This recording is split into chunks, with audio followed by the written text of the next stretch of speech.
Assalamualaikum warahmatullahi wabarakatuh.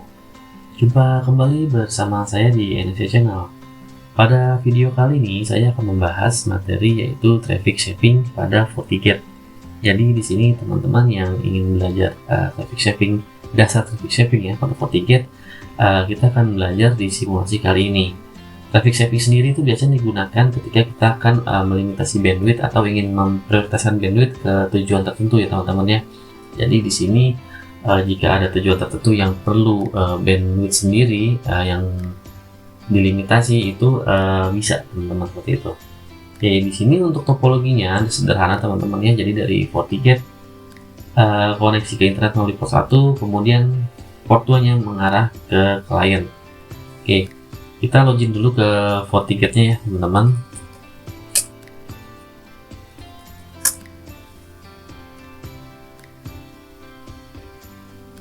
Nah, di sini kita sudah login ya ke dalam FortiGate-nya.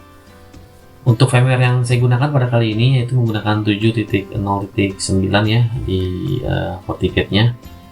Kemudian untuk konfigurasi sudah saya konfigurasi untuk interface-nya masing-masing, baik itu interface port 1 yang mengarah ke WAN maupun interface port 2 yang mengarah ke LAN ya. Kemudian untuk static root juga sudah saya konfigurasi, jadi ini untuk FortiGate-nya sudah nggak ada masalah ya untuk akses ke internet ya, seperti ini.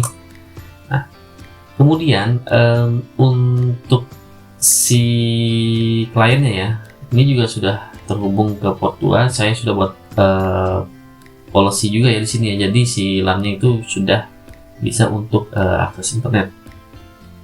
Oke, seperti ini saya sudah buat polisinya juga teman-temannya, jadi udah gak ada masalah juga sih harusnya.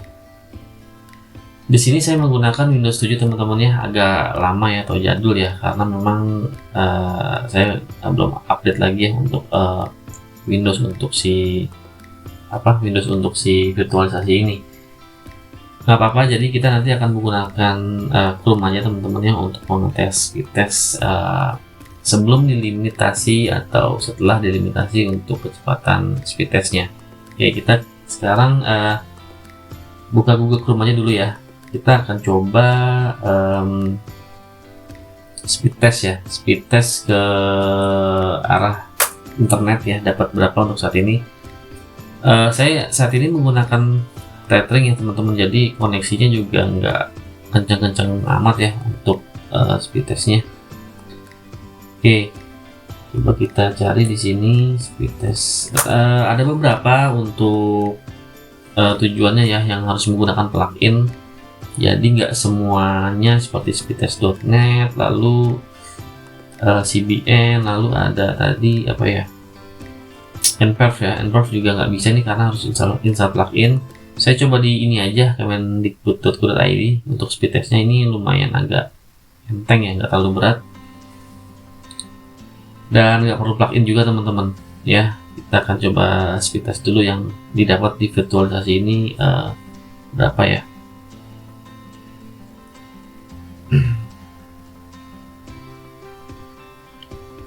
Oke, untuk downloadnya ya sekitar di atas 10 Mbps dapat ya teman-teman ya, di atas 10 atau di atas 20 Mbps dapat. Jadi nanti kita melimitasi bandwidthnya di bawah speed test yang kita dapat saat ini. Untuk uploadnya agak kecil teman-teman, nanti kita limitasinya agak rendah aja juga biar nggak melebihi kapasitas bandwidthnya. Kurang lebih seperti ini teman-teman ya. Downloadnya 20, uploadnya kecil memang 8 Mbps. Nanti kita turunkan aja untuk limitasi uploadnya. Oke, kita lanjut ke FortiGate-nya. Jadi di sini untuk memulai konfigurasi traffic shaping teman-teman, ini menunya dari firewall policy ya. Ada di firewall di policy and object, lalu nanti ada traffic shaping di sini. Ya, teman-teman pilih traffic shaping. Nah, di sini adalah yang sudah dibuat atau bawaan dari FortiGate-nya. Kita akan buat baru ya, teman-teman. Nah, kita buat create new di sini. Nah, di sini ada dua tipe ya, teman-teman. Ada tipe share dan ada tipe peer IP shaper. Untuk share sendiri ini biasanya kalau kita membuat misalkan maksimum bandwidthnya itu 10 mega ya, nanti akan dibagi ke beberapa klien yang sedang login. Misalkan ada 5 klien ya, ada 5 PC atau 5 klien dengan bandwidth misalkan 10 Mbps. Nah itu nanti ketika mereka akses ke tujuan yang kita limitasi itu sifatnya share. Beda dengan peer IP shaper ya. Kalau peer IP shaper ini kita misalkan kita maksimum bandwidthnya kita kasih itu 1 Mbps, setiap klien akan dapat 1 Mbps. Tapi jika ada 10 klien, maka bandwidth yang keluar itu menjadi 10 Mbps. 1 dikali 10 klien, karena kliennya masing-masing akan mendapatkan 1 Mbps. Kita juga bisa set di sini max concurrent connection-nya ya, berapa concurrent yang dapat berjalan sekaligus. Misalkan concurrent-nya kita set 5 berarti hanya maksimal atau 5 yang bisa berbarengan untuk melakukan koneksi melalui si peer IP shaper ini, seperti itu. Oke, kita buat yang share dulu aja teman-teman ya. Oke, untuk yang share kita buat namanya misalkan kita buat limitasi kita limitasi 5 Mbps saja teman-teman ya, 5 Mbps. Oke, traffic priority ini lebih ke priority ya teman-teman ya. Kalau high dia akan diutamakan terlebih dahulu seperti itu daripada yang si medium. Oke, bandwidth unitnya kita ganti Mbps saja. Nah, seperti ini. Maksimum bandwidthnya kita buat 5 Mbps ya. Ini garansi bandwidth lebih ke bandwidth yang terjamin ya, yang disediakan ya. Misalkan dengan bandwidth maksimum 5 Mbps ini kita kasih garansi bandwidth itu misalkan 3 Mbps. Jadi 3 Mbps ini harusnya dijamin tersedia oleh si traffic shaper ini. Oke, coba kita oke aja dulu ya, seperti ini. Kemudian kita akan limitasi lagi di sini ya, untuk share misalkan hanya 2 Mbps. Traffic priority kita buat high aja, bandwidthnya seperti yang tadi ya, kita buat Mbps, maksimum bandwidthnya 2 Mbps. Garansi bandwidth boleh kita kasih 1 Mbps saja ya, seperti ini. Nah, kemudian untuk di sini itu kita bisa buat, ini kan nggak ada menu peer IP shapernya ya, policy-nya ya teman-teman. Jadi di sini kita bisa aktifin seperti ini, karena by defaultnya ini akan diaplik ke semua policy. Set peer policy enable. Ya, bedanya di sini teman-teman ya. Kalau untuk kita di enable peer policy-nya nanti akan muncul di sini nih. Nah, apply shaper-nya bisa peer policy atau all policy using the shaper. Jadi semua policy menggunakan shaper ini. Ya, kita menggunakan yang peer policy. Ya, peer policy. Oke. Lalu yang 5 Mbps juga kita enable aja dulu peer policy-nya. Set peer policy ya, enable. Nah, seperti ini. Oke. Kemudian kita akan buat yang peer IP shaper ya. Misalkan kita buat berapa ya teman-teman, 7 Mbps lah ya, 7 Mbps. Ini hanya penambah aja. Nah, bandwidth unitnya bisa ke Mbps, bisa Mbps ya. Maksimum bandwidthnya kita buat 7. Jadi kalau di sini ya, nanti ketika kita buat policy untuk download dan upload itu, kalau kita menggunakan peer IP shaper itu sama 7 Mbps teman-teman, baik itu download maupun upload. Beda dengan share ya. Share itu nanti kita untuk upload dan downloadnya kita bisa pilih mau berapa. Tapi kalau untuk peer IP shaper sudah otomatis maksimum bandwidth 7 Mbps, berarti nanti untuk download dan upload 7 Mbps. Max concurrent connection-nya juga bisa teman-teman batasi ya. Misalkan ingin dibatasi, tapi jika tidak perlu dibatasi nggak masalah juga. Tapi nanti kemungkinan akan memakan bandwidth yang banyak, karena ketika ada 10 user dengan 7 Mbps per PC atau per klien ya, akan memakan bandwidth sebesar 70 Mbps. Jadi teman-teman harus menghitung juga kapasitas bandwidth yang tersedia sebelum membuat si traffic shaping ini, seperti itu. Oke, kita oke dulu. Nah, kemudian di traffic shaping policy kita harus buat policy-nya sesuai yang mau kita jalankan. Misalkan kita mau buat ini akses internet, misalkan ya IT. Nah, if traffic match dengan yang kita isikan di sini, maka kita akan buat IP shaper di sini. Source interface-nya kita buat LAN ya, sesuai yang mau kita bikin dari internal lalu outgoing interface-nya WAN. Source-nya ini kita buat all aja ya teman-teman ya. Teman-teman bisa buat source juga di sini, misalkan ada spesifik IP, beberapa IP aja yang ingin diimplementasikan si traffic shaping ini bisa.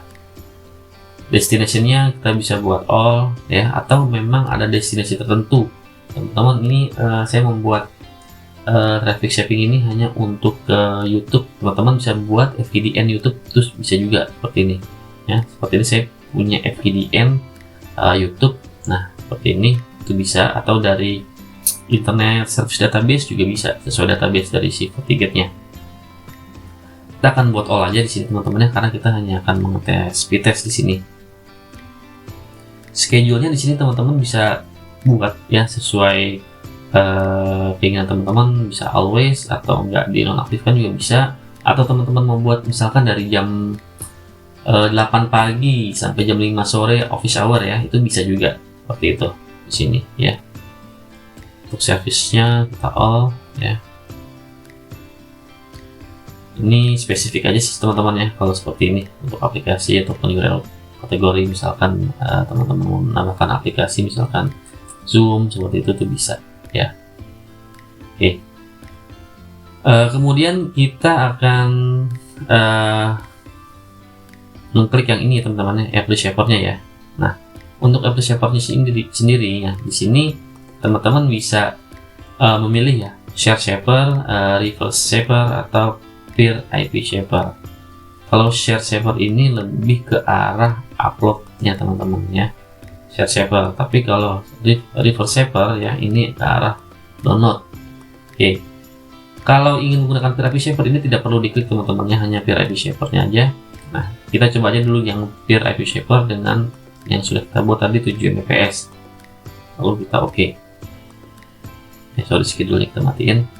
Nah, sekarang sudah jadi ya policy yang menggunakan Peer IP Shaper seperti ini, bukan Reverse Shaper maupun Share Shaper 7 Mbps. Nah, kita coba tes teman-teman ya. Tadi sebelumnya ini downloadnya sampai 27 Mbps ya teman-teman ya. Harusnya kita limitasi 7 Mbps untuk download dan uploadnya harusnya berubah untuk speed yang kita akan gunakan sekarang. Oke, kita reload dulu ya, lalu kita start di sini untuk mengetes jalan nggak si 7 Mbps nya itu.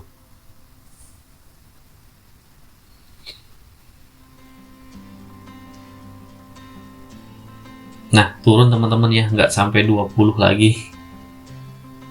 Oke, ini juga nggak nyampe 6 sih. Ini itu tadi yang kita buat adalah maksimalnya. Ini sesuai dengan koneksi internet saya juga sih teman-teman ya. Kalau internetnya memang lagi lambat ya, dapatnya seperti ini. Nah, uploadnya pas di 7 malah teman-teman, di sekitar 7, hampir 7 ya, sesuai dengan limitasi. Nah, seperti ini teman-teman ya.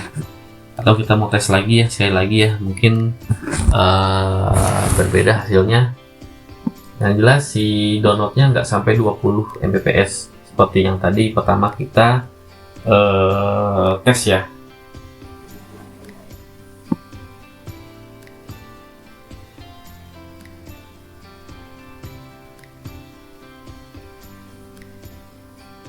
Nah, ini downloadnya kita hanya dapat di 5,7, sekitar 5,7 Mbps. Dan uploadnya di tetap ya di sekitar 6 sampai 7 Mbps.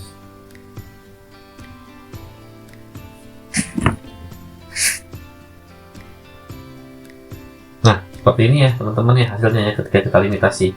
Kalau kita nanti matikan si policy ini atau kita disable ya si policy ini, maka dia akan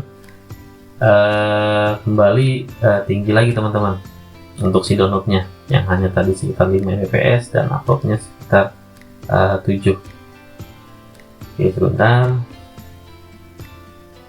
ini saya maksimal saja ya biar jelas ya, takutnya nggak terlalu jelas. Oke, nah kita reload. Sekarang coba kita tes lagi dengan policy yang sudah kita disable ya, harusnya hasilnya beda lagi nih teman-teman. Nah downloadnya di atas 10 Mbps ya, sampai 18 lagi ya, tinggi, nggak seperti tadi ya 5 Mbps.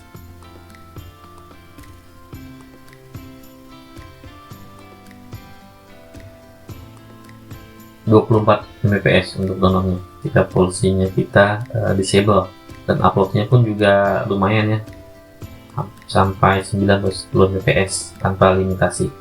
Oke lanjut teman-teman ya, kita buat selanjutnya adalah policy-nya kita rubah lagi. Ini kan kita menggunakan si peer IP shaper ya, kita akan buat di sini tidak menggunakan peer IP shaper tetapi menggunakan reverse atau share shaper. Nah diingat teman-teman ya, untuk share shaper itu lebih ke arah upload ya, jadi kita akan batasi uploadnya itu hanya 2 Mbps ya. Lalu downloadnya kita buat 5 Mbps maksimal ya. Oke coba kita tes lagi ya, share shapernya 2 Mbps, reverse shapernya 5 Mbps. Oke lanjut kita tes ulang.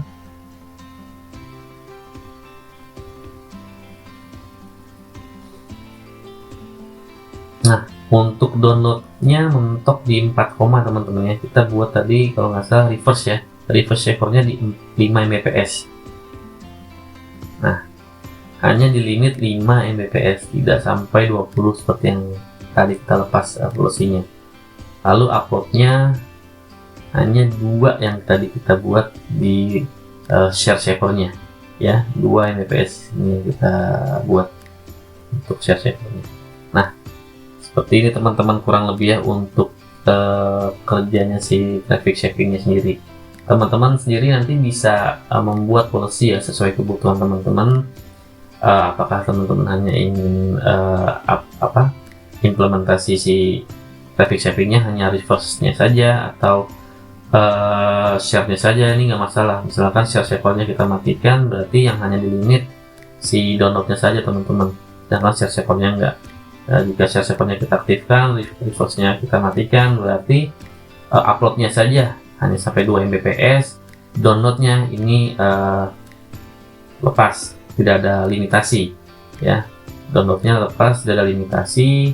Lalu uploadnya hanya 2 Mbps seperti itu teman-teman ya, kurang lebih. Nanti tinggal teman-teman tentukan aja tujuannya mau kemana, ataukah ada tujuan tertentu yang teman-teman mau batasi seperti itu. Nah downloadnya lepas lagi teman-teman ya, kita lepas tadi untuk reverse-nya dia sampai lagi ke 23 Mbps seperti itu. Untuk uploadnya hanya 2 Mbps yang kita limitasi. Baik, itu saja teman-teman ya. Terima kasih sebelumnya sudah menonton video ini sampai akhir, semoga bermanfaat untuk teman-teman semua ya. Terima kasih, jangan lupa di subscribe ya, di like, di share teman-teman yang lain. Baik, terima kasih. Wassalamualaikum warahmatullahi wabarakatuh.